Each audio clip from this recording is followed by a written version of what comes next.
Hello and welcome to this week's Between Sunday. And this week I want to look at the question of what can stop us connecting with God. What are the things that can get in the way with our relationship with God?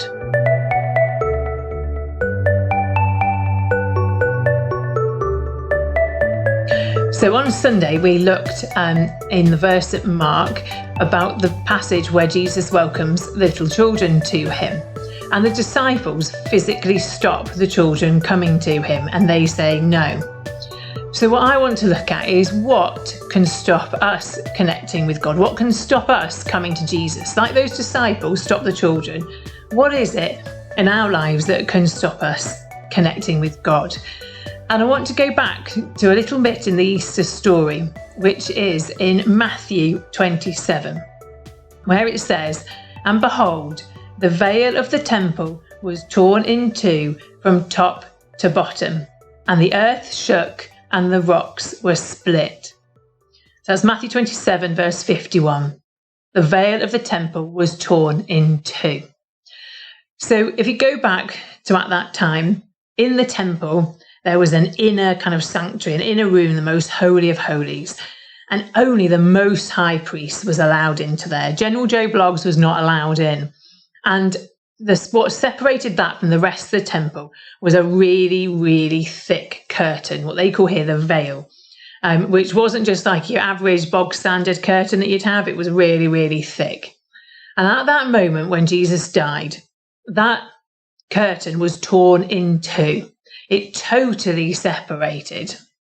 And that is an analogy, a way of describing that the things that would stop us connecting with God, the things that would stop us going in to that most holy of holies, was separated. It was torn in two. It was taken away so that we can connect and have our own relationship with God. We don't have to go through the Most High Priest anymore. We can have our own individual relationship with God. Now, at that time, there was this physical curtain in the temple.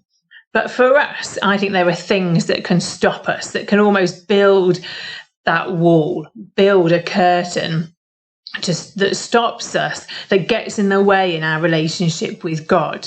So today I want to look at a few of those things. So one of them is hurt. So we've got us on one side, and we've got God here. And we have the things that can stop us connecting with God and build almost like a physical wall between us. So one of those is hurt.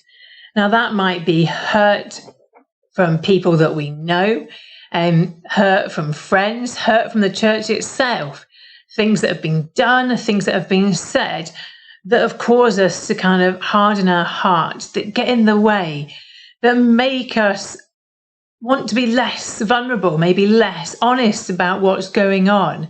Maybe in the past we've trusted a close friend at church with something personal and then they've betrayed that trust and told somebody else. That can all hurt us and mean that we kind of close down, we build a wall, we kind of batten down the hatches and protect ourselves. And we can do the same with God. We've been hurt, maybe by friends, as I said, or maybe we feel like we've been hurt by God because things haven't happened in the way we thought they might. Or we feel like God hasn't answered our prayer, or bad things have happened to us or to people that we love. And so we kind of, we hide away. We become less honest. We don't tell other people, we don't tell God about what's going on. We're not honest with him. So hurt can be one thing that gets in the way between us and God.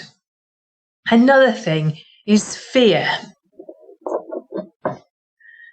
Fear, if we lose trust in God, we can become fearful about what lies ahead, fearful about our finances, fearful about our marriage, about our children, about getting sick.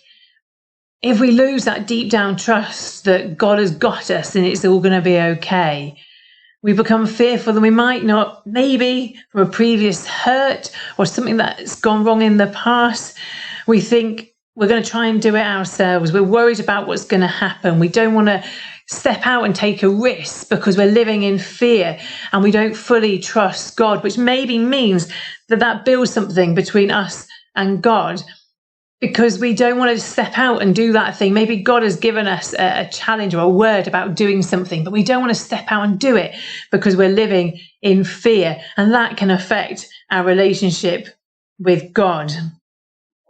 Something else that I think, for some people maybe more than others, but anger. Anger, where may anger other people, anger at God that things haven't gone to plan. People can get really angry and kind of deep down it can destroy them, eat them up inside because they are so angry about something that has happened. Maybe somebody has been sick and they haven't been healed, or something bad. There has been an injustice that has happened. Maybe some horrific crime or something has happened and it makes them angry. And again, you want to protect yourself. You're less honest, less vulnerable, and see everything through a filter of people are out to hurt me. The world is unjust. The world is against me. And so you can see that in people around you sometimes who just come across as angry people, where it feels like the world is against them, that everything is out to get them, that nothing is going to go right.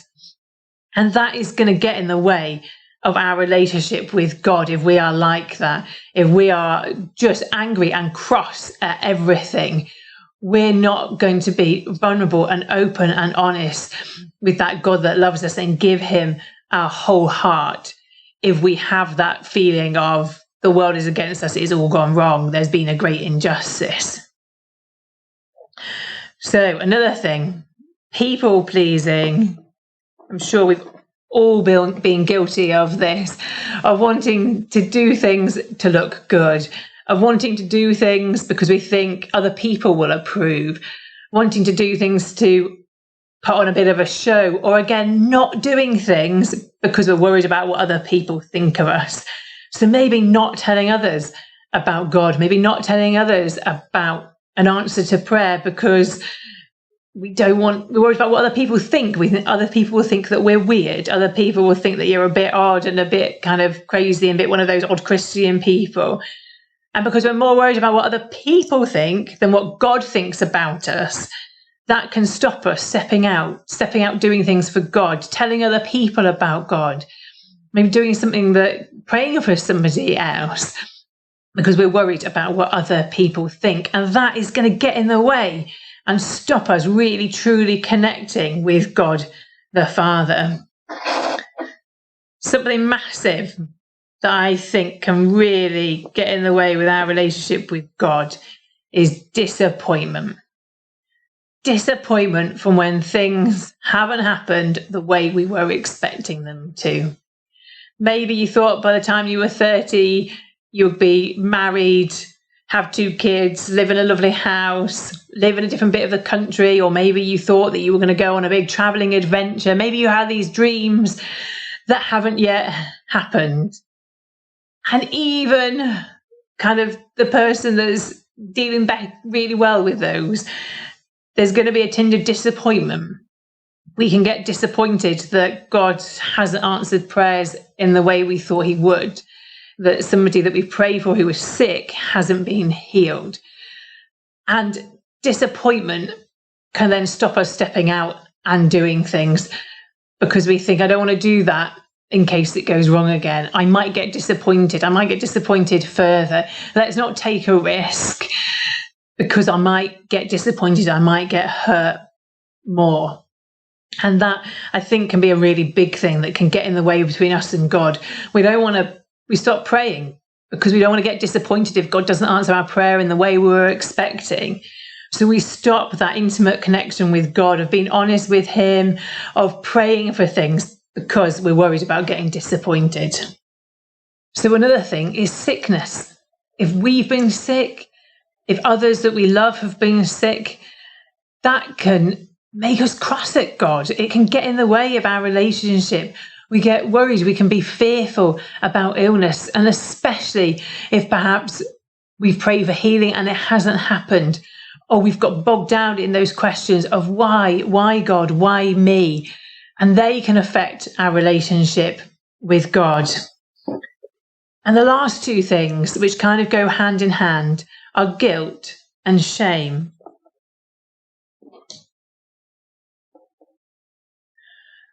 Guilt and shame are massive. And it may be that there's things that we've done, things that we've said in the past that we just think are too big for God to forgive, or that make us unlovable, make us so that people aren't going to want to connect with us, let alone God. Maybe we've said things or done things, past relationships, past decisions that we've made, things that have happened to us in the past, things that we've done that now eat us away with guilt and with shame. And we may have come to God and said, I'm sorry, please forgive me. But actually, deep down, we think, no, God, you can't forgive that. That's something too big. That's something too wrong, too bad. You can't forgive that. And that can eat us away with a feeling of guilt and shame. And we beat ourselves up. Now, God would have forgiven that, but we need to also forgive ourselves for some of these things that we've done. Otherwise, that guilt will just eat us up and destroy us, of thinking that we're not good enough, that nobody can love us, that God can't love us, that God he might love us, but we're not quite good enough, really, because we've still got that stain, we've still got that tarnish from those things that we have done. But if we now think back to that verse in Matthew 27, verse 51, where it says, and behold, the veil of the temple was torn in two from top to bottom. It was totally destroyed. Now, when that happened, it meant that all these things that can get in the way between us and God, they were destroyed. There is no need now for those things to get in the way between us and between God. Nothing should stop us connecting. All of those things have now been replaced. The sickness, God says he will bring healing. By his wounds we are healed, is what it says in the Bible. Wholeness, so that feeling that we're not good enough, that things aren't going well, that guilt and that shame. It says in the Bible that when we come to God, when we come to know God, that we are a new creation. It says in John 3:16 that God so loved the world that he gave his son to die for us. That is how much he loves us. So those things we have done in the past, they don't matter. He loves us so much that he sent his son to die for us. That guilt, that shame, that is replaced with forgiveness. It says in the story of the Last Supper, Jesus says to the disciples, drink this cup. This is my blood poured out for you for the forgiveness of sins. He didn't say for the forgiveness of some sins, for the forgiveness of the sins which aren't too bad. It says for the forgiveness of all sins. Whatever we have done, God can forgive that. So then we don't need that guilt and shame. We need to know that we are forgiven. And where there is fear, where there is disappointment, God brings hope. It says in the Bible that hope is the anchor of my soul. Hope is the anchor. It says in Jeremiah that God has got good plans for us, plans for a hope and a future.